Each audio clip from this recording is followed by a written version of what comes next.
basi. Nipe basi. Shilingi ngapi unataka? Wewe ndio fanaye. Afu baadaye useme haijatosha, si ndio? Wewe nipe hivyo hivyo.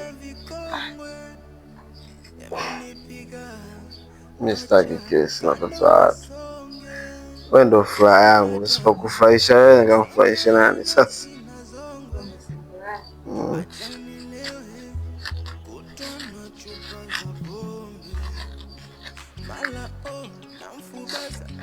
Shinde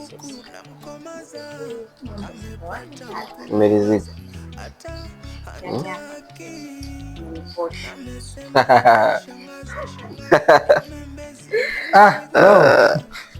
Naona Vipi ndugu yangu?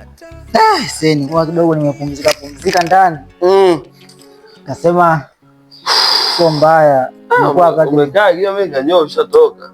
Ajani hapa nyewe nimepigiwa simu nyumbani kule nikaambiwa ya mama sio nzuri sana. Kwa sasa tunafanyaje? Mimi sijui cha kufanya hapo. Mimi niliplan nije huku nikae kidogo, lakini kulingana na hali yao inabidi nirudi mara moja.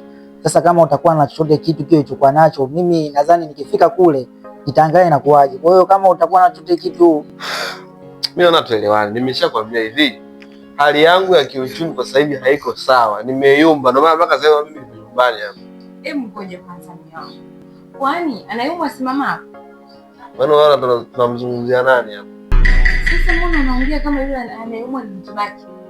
Mtu ambaye humjui.